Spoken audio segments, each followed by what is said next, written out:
Karena salah satu yang bikin hubungan kita, baik itu dengan keluarga ataupun dengan geng, tetap langgeng, tetap nyaman itu ketika kita belajar untuk selalu berbaik sangka semampu kita. Fattaqullaha mastata'tum. Jadi ada level orang yang bisa berbaik sangka tuh level haqqa tuqatih. Kan ayatnya 2 ya. Ayat yang di Ali Imran, ittaqullaha haqqa tuqatih. Kalau ittaqullah itu kita breakdown, kan takwa itu variannya tuh banyak banget. Salah satu di antara arti takwa itu adalah berbaik sangka. Karena berbaik sangka juga amal soleh. Ada orang yang bisa berbaik sangka itu levelnya haqqa tuqatih. Benar-benar baik sangka. Ini orang kayak gak pernah ada pikiran buruk di dalam akalnya, di dalam pikirannya. Selalu baik tentang orang lain. Kalau ke manusia aja yang dia punya aib, dia selalu bisa berbaik sangka. Apalagi ke Allah yang maha sempurna. Ada orang yang kayak gitu emang. Tapi jarang banget. Apa kriteria orang bisa kayak gitu Ustaz? Atau apa kuncinya, tipsnya? Ya mungkin satu, dia orang yang bisa jadi dia emang orang yang polos. Sehingga gak ada pikiran-pikiran yang macam-macam di dalam benak dia, terlalu polos. Ada orang kayak gitu, ada. Kadang-kadang kita cemburu gitu ya sama orang yang terlalu polos, yang mungkin pergaulannya terbatas, pendidikannya terbatas, orang desa yang walaupun gak semua orang desa, kalau sekarang kan udah pada online ya. Tapi saya pernah umroh bareng seorang bapak petani, yang setiap hari jalan katanya 8 kilo ke sawah, buruh tani bukan petani, buruh tani. 8 kilo ke sawahnya, pulang balik berarti 16 kilo setiap hari. Dan ketika berangkat umroh, itu orang yang lain kadang-kadang namanya orang dari satu grup ya. Ada aja masalah kayak masalah di dalam kamar. Misalnya kayak satu grup kita ngambil yang kuat, 4 orang. Ada yang gak senang AC-nya dingin lah. Ada yang gak bisa tidur kalau lampunya nyala lah, yang lain harus nyala, yang satu gak bisa nyala. Ada yang kalau di kamar mandi paling lama sendiri, jadi pada ngantri. Ada aja masalah, tapi ini orang gak pernah ada masalah. Ke orang lain tuh dia gak pernah baper, gak pernah bete, gak pernah marah, gak pernah ngomongin yang enggak. Nyaman banget, kayaknya hidupnya tuh anteng, gak ada masalah. Kenapa bisa kayak gitu? Mungkin bukan karena dia orang yang selalu mampu berbaik sangka. Allah menganugerahi dia kepolosan sehingga gak bisa berburuk sangka. Dia gak bisa berbaik sangka dan juga gak bisa berburuk sangka, ya gitu-gitu aja. Dalam satu kondisi kadang orang kayak gini lebih bahagia daripada kita yang complicated ya. Satu sisi kita kalau berbaik sangka itu luar biasa. Tapi sisi lain kalau udah was-wasah berburuk sangka juga bisa rumit banget. Tapi ada orang yang biasa-biasa aja. Sehingga pas lagi umroh tuh saya ngelihat bapak ini kayaknya di antara satu jemaah umroh termasuk saya, dia nih yang paling mabrur ibadahnya. Kenapa? Jangan lihat mabrurnya ibadah itu atau solehnya seseorang itu dari yang tadi sunnah doang. Kadang-kadang ada orang yang ibadahnya tuh bagus banget malam hari tapi siangnya habis. Makanya Nabi nyebutnya dengan istilah apa? Muflis, orang yang bangkrut. Bukan orang miskin, orang bangkrut. Karena kalau orang miskin gak mungkin bangkrut kan? Apa yang mau dibangkrutin karena gak ada yang lebih misalnya kan? Orang bangkrut itu orang kaya tapi jatuh miskin, itu namanya orang bangkrut. Muflis bahasa hadisnya. Siapa orang yang bangkrut kata Nabi? Kata sahabat, orang yang kehilangan uangnya ya Rasul. Orang yang kehilangan ontanya ya Rasul. Orang yang kehilangan hartanya ya Rasul. Kata Nabi bukan itu. Ada yang lebih parah. Siapa? Orang yang kehilangan pahalanya. Dia datang di hari akhirat. Dia datang di hari akhirat masuk dalam komunitas. Nanti di Padang Mahsyar kan banyak komunitas tuh. Ada komunitas ahli tahajud, ada komunitas ahli sedekah, ada komunitas ahli sholat berjamaah, ada komunitas menjaga pandangan, ada komunitas yang jomblo fisabilillah. Dia wafat dalam keadaan sendiri tapi gak pernah berbuat dosa-dosa yang kayak gitu-gituan. Artinya kan jomblo fisabilillah banget ya. Makanya sampai ada hadis 7 komunitas yang di Padang Mahsyar dapat treatment Allah yaitu naungan kan. Satu komunitas yang isinya semuanya pemimpin yang adil. Presiden dari zaman Khulafaur Rasyidin sampai nanti munculnya Dajjal, tapi semuanya orang-orang adil nih. Ada yang kenal dan kita kenal namanya, ada yang kita gak kenal namanya bahkan ceritanya. Tapi ada di antara manusia. Mulai dari level tertinggi yaitu pemimpin negara sampai level terendah yaitu pemimpin keluarga. Ini nih ada komunitasnya. Nanti ada komunitas anak muda yang keren-keren. Keren maksudnya apa Ustadz? Taat tapi asik. Dia masih muda, asik dengan kehidupannya, cuman gak pernah melanggar syariat. Dia rajin ibadah, dia jujur, dia banyak berbuat baik ke orang lain. Komunitas anak-anak muda. Salah satu yang terkenal di antara mereka legend banget siapa? Ashabul Kahfi. Yang lain nanti pemimpin-pemimpin mereka yang barisan paling depan ada Nabi Yahya, Nabi Isa, Yusuf, apalagi kalau di golongan sahabat Hasan, Husain. Ini nih anak-anak muda yang keren-keren nih. Mereka punya komunitas. Nah nanti ada juga komunitas yang ahli ibadah. Cuman ketika dihisap oleh Allah mereka jalan berkomunitas karena mereka digolongkan sesuai dengan amal yang dominan. Yasdur nasu ashtatan. Manusia yasdur akan dikelompokkan ashtatan berkelompok-kelompok sesuai dengan liyuro a'malahum, sesuai dengan amalnya. Jadi kalau datang ahli Quran itu ketahuan, wah hebat ya mereka ahli Quran gitu. Ketahuan dari mana? Mereka akan diberikan kendaraan cahaya. Kemudian dijemput langsung dari tempat mereka dibangkitkan. Dari kuburnya dijemput oleh malaikat. Kemudian mereka akan dikawal oleh malaikat yang juga ahli Quran. Siapa malaikat itu? Malaikat Safaroh. Safaroh itu safir. Safir itu artinya brand ambassador, duta. Malaikat-malaikat duta. Wah hebat ya, jadi kayak selebriti di padang mahsyar lewat kelompok selebriti Al-Quran. Ada yang kayak gitu, tapi ini belum dihisap nih, masih berkelompok-kelompok. Begitu masuk hisap, berubah lagi nih. Dari satu komunitas itu misalnya Ahlul Quran, yang penghafal Quran, penghafal hadis, ahli ilmu, ternyata cuma setengahnya yang lulus masuk surga. Setengahnya lagi ketahan, kenapa? Bangkrut. Kenapa bangkrut? Mungkin dia ahli Quran, tapi dia juga suka berburuk sangka dan membicarakan aib orang lain. Mungkin dia ahli tahajud tapi dia siangnya membicarakan aib orang lain. Ini nih yang bahaya nih. Jadi balik lagi, saya kayak ngerasa iri gitu ke bapak tadi yang orangnya tuh lempeng ibadahnya, mungkin enggak kayak yang lain yang sehari tahu sampai 5 kali. Dia paling sehari sekali, itu juga kalau ada yang ngajak, kalau enggak di kamar aja sendiri gitu kan ya. Karena udah selesai ibadah umroh ya udah di kamar. Kenapa dia gak ke masjid? Apa kurang soleh? Bukan, gak tahu jalan. Dia sekamar itu berlima, aslinya berempat tapi ditambah jadi berlima dan dia gak komplain. Yang 4 ini komplain, dia gak komplain. Padahal yang 3-nya komplain, dia gak. Kenapa? Karena dia ya gak apa-apa. Terus di antara berlima ini kan ada extra bed ya. Karena kamarnya kamar quad dengan bed yang single bed. Terus karena ditambah satu lagi, soalnya udah ganjil, extra bed, dia tidur di extra bed. Yang notabene extra bed itu enggak seperti yang biasa, kurang empuk, terus dari bawahnya tuh bunyi-bunyi gitu, terus sakit badan, tapi dia mau, padahal dia bayar sama dengan yang lain, tapi dia dikasih extra bed, gak apa-apa. Terus teman-temannya karena malam-malam pada cepet-cepetan, pada berangkat sendiri-sendiri ke masjid, dia tinggal sendiri, takut, sama orang kampung, takut keluar entah nyasar, kan yang paling terkenal tentang Mekah itu kan nyasar ya. Jadi akhirnya dia karena takut nyasar, ya udah di kamar aja. Sholat subuh di kamar padahal di Mekah. Pak gimana tadi subuhnya? Di kamar Ustaz. Loh kenapa?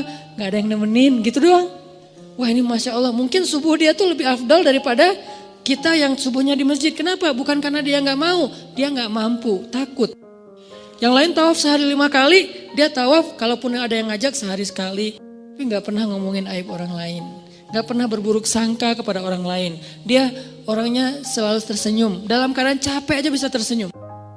Dahsyat nih orang kayak gini nih. Gak tahu Allah kasih kelebihan apa pada dia. Ini namanya haqqa tuqatih. Husnuzonnya itu udah benar-benar husnuzon. Selalu husnuzon. Gak pernah berburuk sangka. Ada orang kayak gitu? Ada. Apalagi di kalangan sahabat. Contoh. Ada seorang sahabat namanya Tolhah bin Abdillah. Istrinya Tolhah ini pernah sukses, pernah juga diuji dengan terpuruk secara finansial, bisnis dia, dagangan dia tuh kayak rugi gitu. Ketika sukses, teman-temannya banyak yang datang ke rumah. Tolhah, jadi rumahnya rame terus. Dan suka minjemin duit dari dia, jadi dia bantuin teman-temannya, traktirin makan teman-temannya. Pas lagi sukses nih, begitu dia bangkrut, sepi, gak ada yang datang ke rumahnya. Orang gak ada yang ngejar dia, gak ada yang ngeramein rumahnya lagi. Gak ada yang jalan makan bareng dengan dia. Harusnya kan minimal gantian dong, sekarang dia yang ditraktirin kan. Akhirnya istrinya secara manusiawi normal bilang gini, Tolha, tuh lihat teman-teman kamu sekarang. Ketahuan kan siapa yang sejati, siapa yang enggak. Kenapa kata Tolha? Giliran kamu sukses dulu mereka nemenin kamu. Ramai di rumah setiap malam. Sekarang giliran kamu bangkrut mereka jauh dari kamu. Kata Tolha, enggak, sebaliknya. Mereka itu teman-teman yang baik. Mana sisi baiknya? Dulu ketika aku banyak uang, mereka datang meminta tolong kepada aku karena mereka tahu aku mampu menolong mereka. Sekarang ketika aku bangkrut gak punya uang, mereka gak datang lagi karena gak mau merepotkan aku. Lihat sisi, selalu ada sisi husnuzon. Ini orang kok bisa kayak gini gitu.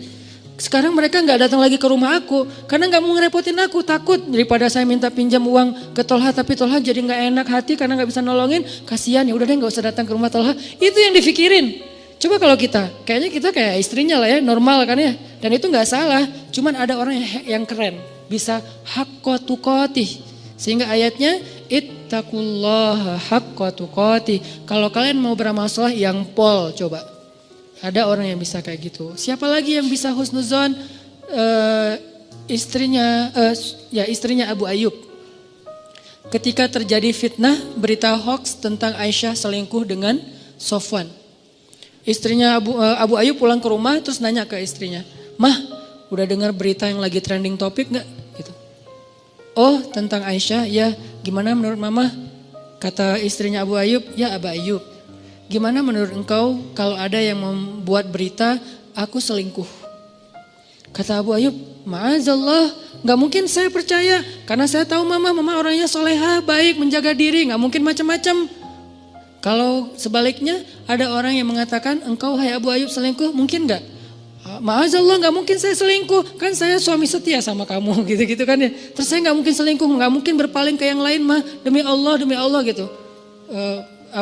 Kata istrinya Abu Ayyub, "Wahai Abu Ayyub, sesungguhnya Aisyah lebih soleha dari aku. Kalau aku gak mungkin, Aisyah lebih gak mungkin lagi. Sesungguhnya Sofwan lebih soleh dari kamu. Kalau kamu aja gak mungkin, apalagi Sofwan." Ini juga berbaik sangka. Dia selalu melihat angle yang bisa buat dia tuh berbaik sangka sama orang lain. Dia cari, dia ulik tuh. Gimana ya cara berbaik sangka, gimana ya cara berbaik sangka. Kan itu harus dicari juga ya, gak bisa pasrah gitu aja. Karena kalau kita pasrah doang kan yuwaswis. Yang banyak itu kan waswasah setannya nih. Yuwaswisu fi sudurinas. Ternyata dia benar, ternyata dia gitu, ternyata dia nggak seperti yang kamu pikirkan. Ini tuh banyak banget sehingga kita harus ngelawannya dengan cari-cari celah. Mana ya sisi baiknya ya, mana sisi baiknya ya. Kalau nggak ada, minimal kalau nggak bisa sama sekali, Allahu a'lam. Saya nggak mau komen deh. Saya nggak mau berprasangka apapun deh. Ya udah deh, saya diam aja. Nah ini menunjukkan bahwa ada orang yang haqqa tuqatih. Ada juga yang nggak bisa haqqa tuqatih. Maka Allah berfirman di dalam surat At-Taghabun kalau nggak salah, fattaqullaha mastata'tum. Kalau kalian nggak bisa berbaik sangka total, semua kasus berbaik sangka nggak bisa, minimal mastata'tum, usahakanlah semampu kalian. Ini Al-Quran, indahnya Al-Quran tuh kayak gitu, balance. Cuman kadang-kadang kan kita ngambil satu ayat menyimpulkan, padahal ayat itu saling mengutuhkan, saling menjelaskan, bayinat antara satu dengan yang lain. Kalau nggak bisa semuanya berbaik sangka, jangan sampai juga kita akhirnya nyerah. Kayaknya susah banget ya berbaik sangka, udah deh kita biasa-biasa aja, jangan gitu. Mastata'tum, berusahalah semampu kalian. Yang kalian lewatkan, minta ampun sama Allah. Yang kalian mampu, maka jagalah, dawamkan, istiqomahkan. Fattaqullaha mastata'tum. Mastata'tum itu yang mana Ustadz? Yang kecil-kecil dulu, latihan dari yang kecil dulu. Berbaik sangka terhadap hal-hal yang mungkin buat kita sih nothing tulus lah. Ini kan masih gampang ya berbaik sangkanya ya. Apalagi buat orang yang mungkin gak ada hubungannya dengan kita. Dan kalau kita berbaik sangka juga atau berburuk sangka gak ada untung ruginya buat kita. Ya udah kita latihan dari yang itu dulu. Terus kasus-kasus sepele, kasus yang sekedar komen, sekedar broadcast. Kayak misalnya kita lagi di satu grup, beda mazhab. Tiba-tiba ada yang broadcast mazhab yang kita gak sama dengan kita. Jangan langsung berburuk sangka, nih kayaknya nyepet gua nih. Jangan. Sampai di dalam taklim juga kadang-kadang ada orang yang berburuk sangka gara-gara pertanyaan. Misalnya Ustadz saya mau nanya gimana orang yang kerjanya masih riba. Langsung diliatin. Lo maksudnya gua? Jangan, karena dia gak kenal kita dan dia juga gak tahu. Mungkin dia nanya memang dia pengen tahu jawabannya. Tapi jangan juga sengaja kita nanya buat menjatuhkan teman kita yang baru belajar. Kayak misalnya dia baru datang, hijabnya belum sempurna. Kita lihat, wah ini ada bahan pertanyaan nih. Pas sesi tanya jawab, Ustadz, apa hukumnya masuk masjid? Hijabnya masih kelihatan kayak orang di sebelah. Nah ini nih. Atau kalau nggak bilang pun sampai bikin dia nggak nyaman gitu. Yang jelas saling apa ya? Yang satu menjaga lisan, menjaga sikap, yang satu lagi menjaga pikiran dan perasaan. Ini kalau bisa kayak gini semampu kita ya. Karena buat saya juga mungkin saya pastinya belum haqqa tuqatih. Jangankan keluar, ke rumah aja, ke keluarga aja belum bisa haqqa tuqatih. Tapi baru mastata'tum, masih ikhtiar, masih proses, masih belajar. Dan saya juga belajar. Jangan berpikir, oh Ustaz udah sempurna banget ya, hebat ya. Enggak sama sekali. Yang sempurna di antara manusia cuman Rasulullah SAW. Sisanya lebih. Kemudian kurang dikit, makin kesini tuh makin lemah nih. Sahabat idealnya udah di atas rata-rata. Tabiin di bawah sahabat sedikit tapi di atas kita. Tabiin di bawah tabiin tapi di atas kita. Makin kesini tuh makin ya tahu dirilah. Artinya kita bukan siapa-siapa. Lagian orang bertakwa itu bukan berarti gak pernah berbuat dosa. Ini juga satu celah untuk berbaik sangka teman-teman. Ketika teman-teman punya teman baru atau teman yang udah baru hijrah atau yang udah soleh, jangan mengkultuskan dia harus benar segala hal. Ini bahaya nih. Kalau kita menganggap orang soleh ahli ibadah itu gak boleh salah, kita akan kecewa dengan semua orang. Kenapa? Gak ada orang kayak gitu setelah Rasulullah SAW wafat. Gak ada orang yang gak pernah buat salah. Toh Nabi aja yang sempurna kadang berbuat keliru walaupun bukan salah. Nabi gak pernah berbuat dosa, Nabi tidak berbuat kesalahan, maksum, tapi keliru, ya. Bahkan beberapa kali Nabi ditegur di Al-Quran oleh Allah. Banyak ayat, termasuk Nabi lupa bilang insya Allah, sampai akhirnya ditegur. Termasuk Nabi misalnya mengharamkan apa yang Allah halalkan demi nyenengin istrinya. Termasuk Nabi sikapnya bermasa muka dan berpaling. Termasuk Nabi salah fatwa memutuskan masalah tawanan perang. Banyak di Al-Quran itu teguran kepada Nabi. Kenapa? Karena Nabi juga manusia. Cuman beda sama kita, kalau kita salahnya kadang-kadang sengaja. Kalau Nabi tidak sengaja. Dan salahnya Nabi itu bukan salah dalam bahasa fikih, keliru. Kalau salah enggak, kalau keliru ya. Keliru dalam sholat pernah, yang harusnya 4 rakaat jadi 2 rakaat, kenapa? Lupa. Nabi tapi kok enggak khusyuk? Bukan enggak khusyuk, Allah bikin kayak gitu biar Nabi itu jadi teladan buat kita yang pelupa. Sholat, udah berapa rakaat nih? Kan lupa kan? Ya udah deh, kayaknya udah selesai deh. Assalamualaikum. Nah ada teladannya dari Nabi. Kalau kita lupa, ambil yang paling kecil angkanya. Jangan ambil angka yang paling besar, keenakan. Baru juga serakaat, kayaknya udah 4 deh. Assalamualaikum. Setiap hari aja sholat serakaat karena pelupa gitu. Nabi pernah lupa 2 rakaat, terus gak perlu diulang 4 rakaat, itu memberatkan. Misalnya sholat zuhur, pas tahiyat awal, udah gitu, ini yang kedua atau yang pertama ya? Kayaknya kedua deh. Assalamualaikum. Di belakang bilang, Mas lagi sholat sunnah? Enggak, zuhur 2 rakaat. Oh iya, langsung sholat lagi 2 rakaat. Tidak perlu diulang, ya kok dikasih tahu sih, biarin aja kali. Jangan, biarin. Akhirnya kita nambah 2, kan gak repot ya kalau nambah 2 rakaat ditutup dengan sujud sahwi. Kecuali kita udah kemana-mana, makan-makan dulu, cari kayak batagor, apa segala macam. Lo tadi perhatiin gue sholat gak? Iya, kenapa? 2 apa 4? 2 sih kayaknya. Oh 2 beneran 2 ya, udah 2 lagi deh. Enggak, itu mah udah batal, udah jauh ya. Tapi kalau masih duduk, tapi kan udah ngomong Ustaz, ngomongnya kan yang perlu aja, cuman masalah bab sholat, bukan ngerumpi.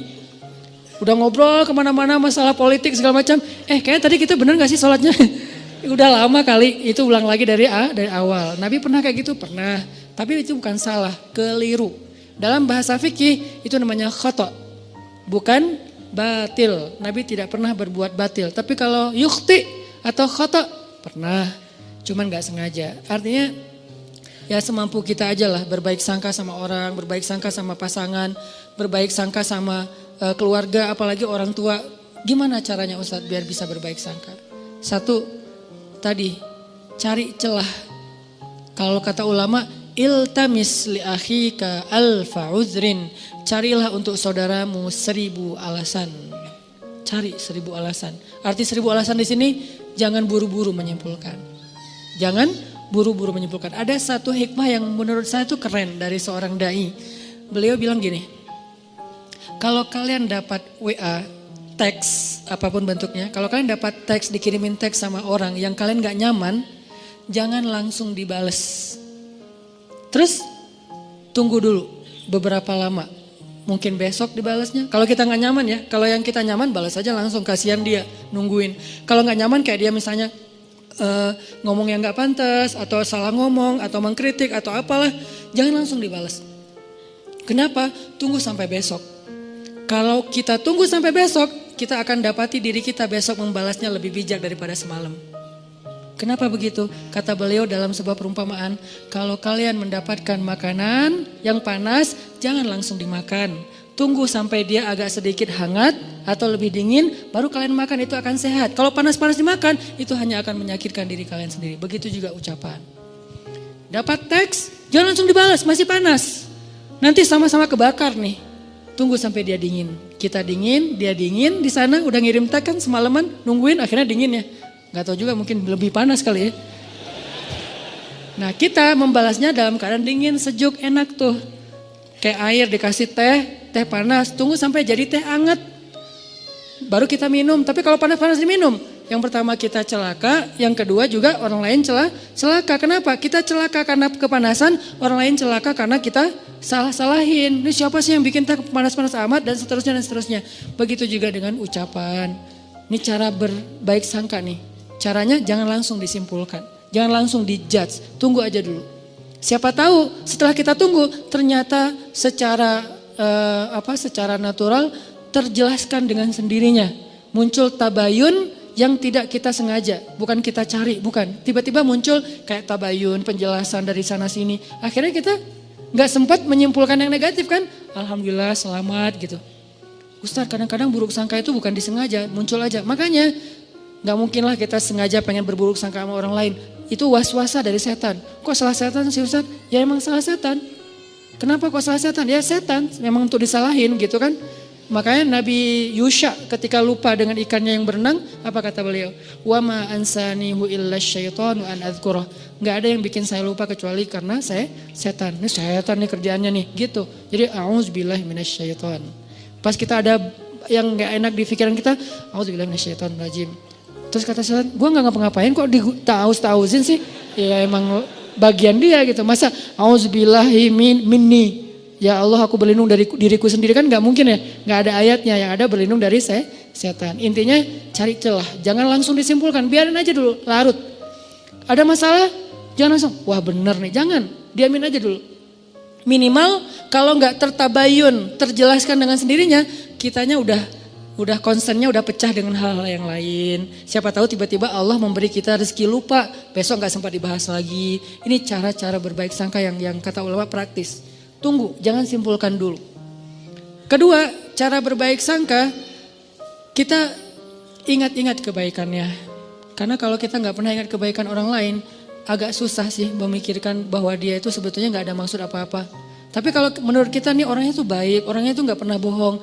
Begitu ada orang bilang dia bohong lu kemarin, kayak gak mungkin deh. Soalnya setahu saya dia tuh orangnya selalu jujur. Nah kan karena kita ingat bahwa dia jujur, susah percaya kalau dia bohong. Karena kita ingat dia orangnya setia, susah percaya kalau dia selingkuh. Karena kita ingat dia orangnya perhatian, susah percaya kalau dia cuek. Ini nih ingat kebaikan. Seingat mungkin, kalau perlu kita bikin program buat diri sendiri berbaik sangka dalam rangka mastata'tum, semampu kita catat. Dia pernah gini sama saya, dia pernah bantuin saya, dia pernah. Sesekali kita minta tolong dia gak bisa tolong, kita akan lihat dulu sih dia selalu nolongin saya. Kok sekarang dia gak nolong, kayaknya dia lagi ada masalah juga. Tapi kalau kita lupa, dia emang gitu orangnya, susah banget dimintain tolong. Padahal setiap hari nolong, kecuali kali ini. Nah ini cara berbaik sangka, ingat kebaikan orang lain. Kalau gak ada Ustadz, siapa bilang gak ada? Gak mungkin gak ada, kecuali Firaun. Toh Firaun aja masih ada kebaikannya apa? Masih mau menampung Musa kecil di rumahnya, walaupun sebetulnya dia gak suka kepada Musa itu. Masih mau, gara-gara apa? Gara-gara sayang sama istrinya. Kalau Dajjal, nah itu satu-satunya yang mungkin bukan hampir gak ada sih emang. Sehingga kita disuruh bertauz di akhir sholat kita dari Dajjal. Jadi tauz itu kayaknya setahu saya tuh dua ya. Setan dan Dajjal. Ini saking buruknya. Tapi kalau manusia biasa pasti ada. Kalau nggak kelihatan sama kita bukan nggak ada, kita nggak tahu. Sehingga kita berbaik sangkanya ya pasti adalah kebaikan dia, cuman saya nggak tahu. Ustadz, kalau yang berburuk sangka itu tentang sesuatu yang bikin kita sebel gimana Ustadz? Ini nih yang agak berat nih. Kalau nggak ada hubungannya dengan kita kayak isu, informasi, apa yang lagi nge-hit atau apa. Itu mungkin buat kita sih gampang berbaik sangkanya. Tapi kalau yang bikin kita nyesek gimana Ustadz berbaik sangkanya? Sholat. Jangan berbaik sangka sama dia kalau belum mampu. Berbaik sangkalah kepada Robnya. Karena kalau ini juga nggak bisa, udah nggak ada lagi harapan. Cara berbaik sangka kepada Allah hubungannya dengan dia apa Ustadz? Ya Allah, saya nggak tahu apa yang terjadi. Saya serahkan urusan dia kepada Engkau. Engkau pasti nggak akan ngecewain saya dong pastinya. Ini nih cara berbaik sangka ke Allah. Akhirnya tawakal modalnya supaya kita nggak ngikutin prasangka buruk kita yang bikin kita nyesek. Kadang-kadang orang berburuk sangka itu bukan hanya dalam kehidupan yang biasa. Dalam ibadah aja bisa berburuk sangka. Dan kalau udah kayak gitu udah nggak nyaman. Ada teman kita misalnya kayak lagi puasa sunnah. Kok dia egois banget sih puasa sunnah pas lagi mau ngajak acara makan-makan bareng saya nggak bisa, sehari aja dia batal. Nah ini udah mulai muncul sebelnya, nggak nyamannya. Berbaik sangkalah apa? Ya mungkin dia nggak ada hajat yang dia lagi butuhin sehingga dia kayak lagi ngelobi langit dengan ibadah-ibadah sunnah dan itu lebih dia butuhkan daripada sekedar membatalkan puasa demi makan-makan dengan kita. Ya udah deh nggak apa-apa, mungkin dia punya hajat yang penting, bisa kayak gitu atau apapun lah bentuknya. Kadang-kadang dalam ibadah juga berburuk sangka itu bukan yang fatal sih, tapi agak dikit ganggu kayak lagi sholat berjamaah. Saya pernah ngimamin kan ada ayat-ayat yang kadang-kadang kalau lagi berkesan gitu diulang-ulang ya. Kayak misalnya baca ayat, bukan Ar-Rahman sih kalau itu pasti diulang-ulang sih. Fabi ayya rabbikum tukadziban. Ada yang kayak wabasyiril ladzina amanu wa amilus solihat. Sampaikanlah berita gembira kepada orang yang beriman dan beramal soleh. Wah ini keren ya ayat nih. Wabasyiril ladzina amanu wa amilus solihat. Diulang lagi. Kenapa? Lagi mensugesti diri. Gak usah khawatir deh beramal soleh. Karena pasti gembira hasilnya. Pasti dibahagiain Allah. Pasti Allah balas. Gak mungkin dikecewain. Wa basyiril ladzina amanu wa amilus solihat. Di belakang kadang-kadang makmumnya mungkin gak bisa berbaik sangka. Tapi gak fatal juga sih. Jangan-jangan Ustadz lupa nih. Annalahum jannat. Karena kebenaran dia hafal. Annalahum jannat dibenerin. Saya wa basyiril ladzina amanu wa amilus solihat anna lahum jannatin tajri min tahtil anhar. Ya. Seandainya bisa ngomong, tahu. Cuman kan enggak bisa ngomong dalam sholat ya. Jadi bukan saya lupa, lagi menikmati ayat yang menurut saya berkesan gitu, tapi kayak dibener-benerin, teriak satu masjid, anna lahum jannat. Dia baru tahu anna lahum jannat dari yang di depan, dan dia juga enggak hafal aslinya. Jadi kayak, wah ternyata itu ya udah deh rame-rame yuk. Annalahum jannat gitu. Apaan sih? Ada yang kayak gitu. Pernah sekali kayak gitu sholat dibenerin dari belakang. Pernah saya gak ngerasa lupa gitu. Terus akhirnya apa? Saya sebagai imam kan gengsi gitu kan. Pas annalahum jannat. Annalahum jannat. Dilebay-lebayin iramanya gitu biar yang pengen ngasih tahu kode gitu. Gue hafal. Cuman lagi kayak khusyuk gitu sih. Intinya adalah berburuk sangka itu emang gak nyaman. Dalam ibadah aja gak nyaman. Padahal itu bukan hal yang fatal kan. Mungkin justru makmumnya kayak kasihannya ustadznya ya udah 5 kali ngulang gak lewat-lewat. Ya udah deh kita benerin. Kalau berbaik sangkanya imam ya kepada makmum. Kalian baik banget sih dibenerin padahal saya gak salah loh. Kasihan deh lo gitu. Jadi artinya ya berbaik sangka semampu kita. Terus ada yang ketiga. Gimana caranya biar gak terjadi berburuk sangka. Kita nih sebagai orang yang kadang-kadang suka bikin masalah, suka bikin syubhat istilahnya. Apa itu syubhat? Sesuatu yang berpotensi salah faham. Itu namanya syubhat. Sesuatu perkataan, perbuatan, posting kalau dalam bahasa sosmed itu yang berpotensi orang salah faham.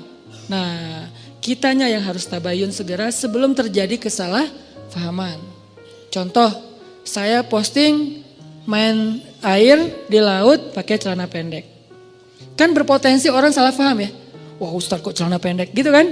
Akhirnya di caption not itu pakai knee band. Saya menutup lutut pakai kayak ikat lutut gitu. Jadi tetap ketutup. Ini pakai knee band loh ya, ditutup di pakai yang agak kayak ketat gitu. Cuman warnanya warna kulit. Kenapa tuh harus pakai celana pendek? Ya aja main papan pakai celana panjang, jeans pula gitu kan ya. Kan jadi bid'ah gitu kan. Gimana saya mau deketin teman-teman surfing sementara saya dianggap ahli bid'ah dalam mazhab surfing. Kecuali saya pakai shortboard yang emang dia lebih modern sehingga saya bisa pakai wetsuit gitu kan, pakaian kayak nyelam gitu yang panjang. Tapi kebenaran karena emang masih belajar biar lebih gampang pakainya yang longboard, selong mungkin kalau bisa 10 meter gitu kan. Selong mungkin biar lebih stabil kan, makin long, makin lebar, makin tebal kan makin stabil tuh. Walaupun berat sih kalau kena lumayan gitu. Ngambil yang paling long, makin bold. Sehingga mazhabnya itu makin kayak wah single fins or die gitu kan.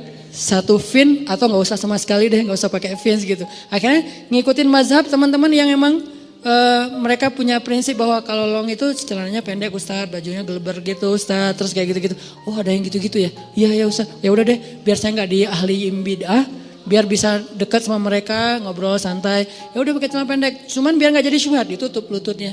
Ini namanya mentabayyun sendiri sebelum dipertanyakan oleh orang lain. Ada yang kayak gitu, ada juga yang kayak misalnya kita lagi ke satu wilayah yang mereka baca Qur'annya itu kalau sholat bismillahnya dijaharkan. Ada yang mazhab jahar, ada yang enggak. Kalau saya kan ngambil mazhab yang sir, tapi baca cuman enggak dijaharkan. Nah pas lagi di sana kita bisa jelasin, maaf ya saya mungkin baca cuman sir gitu. Biar orang, lah Al-Fatihah enggak pakai bismillah. Nah diperjelas. Kalau perlu bismillahnya yang biasa, bismillahirrahmanirrahim. Kali ini bismillahirrahmanirrahim. Enggak pakai irama tapi jelas gitu. Supaya orang lain, oh ya tenang deh kalau gitu. Jadi kita kayak tabayun sendiri, itu perlu. Apa dalilnya Ustadz? Nabi pernah kayak gitu. Nabi suatu malam lagi nganterin istrinya pulang. Karena dari masjid, Nabi nggak nginep di rumah istri yang itu. Cuman dianterin pulang. Pas lewat di sebuah lorong kayak gang gitu yang agak-agak remang-remang. Nabi berdua dengan cewek, lagi nganterin cewek ini pulang. Dari itu berlah istri beliau. Tiba-tiba lewat sahabat. Sahabat ngelihat Nabi sama cewek, langsung mereka mempercepat langkahnya. Nabi, pergi aja. Pergi aja mereka, dipanggil sama Nabi. Sebentar kata Nabi. Kenapa ya Rasulullah? Ini adalah Sofia istriku, kata Nabi. Ini adalah Sofia istriku. Kata sahabat, ya Rasulullah gak mungkin kami berburuk sangka kepadamu. Kata Nabi apa? Inna syaitan yajri majrad dam. Setan itu mengalir di dalam aliran darah kalian. Maksudnya apa? Dia tahu banget yang kalian rasain. Mungkin sekarang kalian gak akan ada apa-apa. Nabi sama cewek, pergi aja gak usah dipikirin. Udah disimpan. Besok ada yang ngomongin atau ngelihat sekali lagi. Bener ya kayaknya semalam yang kita lihat. Nah jadi gitu tuh. Daripada jadi omongan, maka Nabi langsung tabayun. Sebentar, ini Sofia istriku kata Nabi. Oh iya berarti udah gak ada fitnah. Ini namanya tabayun langsung. Kadang kita sebagai objeknya yang harus aktif. Kalau kita lihat sikap kita, postingan kita, ucapan kita, teks kita, caption kita tuh bisa mengundang salah paham orang yang membaca.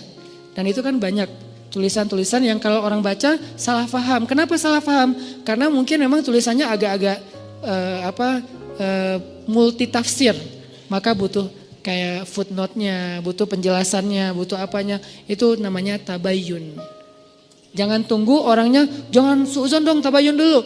Kalau emang yang kita lakukan emang akan muncul potensi salah paham, kita aja yang langsung tabayun.